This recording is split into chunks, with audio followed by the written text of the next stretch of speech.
सरकार इस वक्त प्रेस कॉन्फ्रेंस कर रही है, सीधे रुक करते हैं।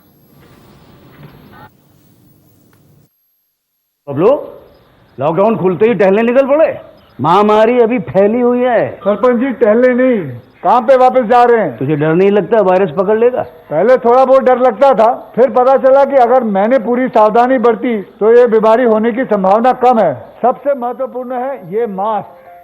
काम पर मास्क हमेशा पहनूंगा, समय समय पर हाथ धोता रहूंगा और दूसरों से हर वक्त कम से कम 2 गज की दूरी बनाए रखूंगा। खुद को, दूसरों को और अपने परिवार वालों को भी सुरक्षित रखूंगा। अरे भाई, मेरी जिम्मेदारी बनती है तुझे चेतावनी देना। तो इस वक्त की बड़ी खबर आपको बता दें कि स्वास्थ्य मंत्रालय ये बात कह रहा है कि अभी तक टेस्टिंग की संख्या बढ़ा दी गई है। करीब 1,20,000 टेस्ट इस वक्त रोज हो रहे हैं। भारतीय टेस्टिंग किट काफी ज्यादा संख्या में अब उपलब्ध भी है। देश में रिकवरी रेट बढ़कर 48.7% हो चुका है और पिछले 24 घंटे में अब तक 3,708 लोग ठीक हुए हैं। कोरोना केस की संख्या में भारत अभी 7वें नंबर पर है। तो कोरोना टेस्टिंग की सुविधा बढ़ाई गई है। लगातार इसी बात को लेकर सवाल किए जाते रहे हैं कि आखिर टेस्टिंग हमारे देश में कितनी हो रही है, और अभी ये बताया जा रहा है स्वास्थ्य मंत्रालय द्वारा कि टेस्टिंग अब 1,20,000 के लगभग टेस्टिंग दिन भर में हो रही है। रिकवरी रेट भी बेहतर हुआ है, 48.7% हो चुका है। कि हॉस्पिटल के अलावा जो हमारे स्टेडियम्स हैं, बैंक्वेट्स हॉल्स हैं, इसमें भी बेड की व्यवस्था की जो है संभावनाएं तलाशी है। तो क्या हम इसको मान के चलें कि आंकड़ा इतना ज़्यादा हो रहा है कि अब अस्पतालों से निकल जो दूसरे व्यवस्था है उसकी तरफ भी हम लोग आगे देख रहे हैं, और इसको पीक से जोड़ा जाए? और एक और इससे ही जुड़ता सवाल कि दिल्ली सरकार ने बॉर्डर वगैरह सील कर दिए हैं, तो आपको लगता है कि इससे जो है दूसरे जगह के जो लोग हैं जो दिल्ली इलाज वगैरह के लिए आते थे उनको थोड़ी परेशानी होगी, असुविधा होगी? सर, जैसे आपने बताया कि हम हर स्टेट से कंटिन्यूड बेसिस पर एक ही डिस्कशन करते आ रहे हैं कि आप अपने यहाँ केसेस की ट्रैजेक्टरी को एनालाइज करें, केसेस के सर्वेलेंस पर फोकस करें, कांटेक्ट ट्रेसिंग करते रहें, और उसके साथ ही जो भी पॉजिटिव केसेस आए उनको आइडेंटिफाई करने का ट्रीटमेंट ऑर्गेनाइज करें। उसी के पार्ट में अगर आप देखें कि जैसे जैसे किसी भी वायरस का स्प्रेड कम्युनिटी में पहुंचता है तो उसके हिसाब से जब केसेस बढ़ते हैं तो उसी के तहत ही हर स्टेट को अपना हॉस्पिटल इंफ्रास्ट्रक्चर प्लान करना है। तो it is left to the state कि वो अपने हॉस्पिटल इंफ्रास्ट्रक्चर को, केसेस की ट्रैजेक्टरी को समझते हुए, अगर वो जरूरत समझते हैं कि उन्हें कोई टेम्परेरी हॉस्पिटल बनाने की जरूरत है तो उनको डेफिनेटली बनाना चाहिए। 11 सर, इसके लिए अगर आप देखें जो नेशनल डिजास्टर मैनेजमेंट एक्ट में जो हमने गाइडलाइंस इशू की है मिनिस्ट्री ऑफ होम ने, उसमें हर स्टेट को फ्रीडम दिया है कि while there are normative guidelines issued by government of India, हर स्टेट अपने लेवल पर एनालाइज करके अगर उन्हें कोई एडिक्वेट एडिशनल एक्शंस लेने हैं तो वह ले सकते हैं। सर, कुछ मीडिया रिपोर्ट्स हैं कि रेमडेसिविर को ड्रग कंट्रोलर जनरल का अप्रूवल दे दिया गया है सीवियर कोविड पेशेंट ट्रीटमेंट के लिए, तो क्या इसमें ऑफिशियल पोजीशन क्या है? क्या रेमडेसिविर को अप्रूव किया गया है और उसके लिए पहले क्या ट्रायल किए गए हमारे यहाँ पे?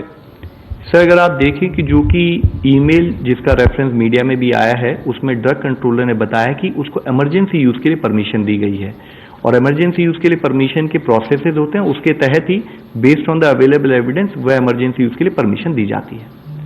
एक ऑनलाइन क्वेश्चन है, remdesivir has been approved for emergency use while India is part of solidarity.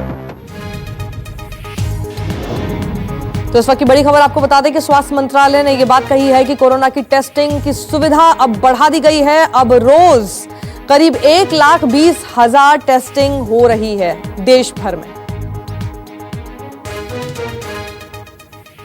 इसका रिकवरी रेट कंटिन्यूसली इंप्रूव कर रहा है। कल की तारीख में भी देखें तो 3,708 people they have got recovered, और उसके साथ ही देखें कि टोटल हमारा रिकवरी नंबर जो है वो बढ़कर 95,527 पेशेंट्स हो चुका है, और इस रिकवरी रेट में स्टडी इंप्रूवमेंट हो रहा है। जैसे कि इस ग्राफ में हम आपको दिखा रहे हैं कि 15 अप्रैल में अगर देश का रिकवरी रेट करीब 11.42% था, 3 मई तक बढ़कर वह 26.59% हुआ, 18 मई को वही बढ़कर 38.29% और आज बढ़ते बढ़ते वह बढ़कर 48.07% हो चुका है।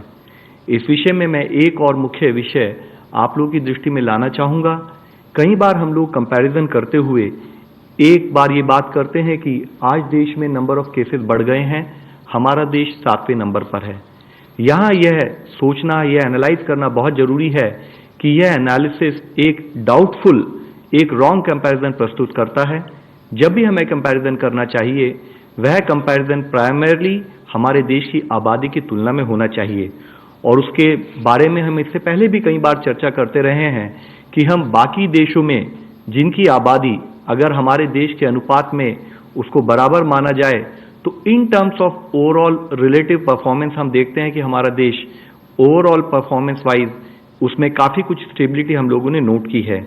अगर हम आज का भी डेटा देखें तो हम पाते हैं कि अगर 14 देश लें जिनकी आबादी हमारे देश से मिलती जुलती है, वह 14 देश देखें तो आज भी उन देशों में हमारे देश के मुकाबले 22.5% अधिक केसेस आए हैं और 55.2 टाइम्स अधिक डेथ भी वहां पर रिपोर्ट हुई हैं।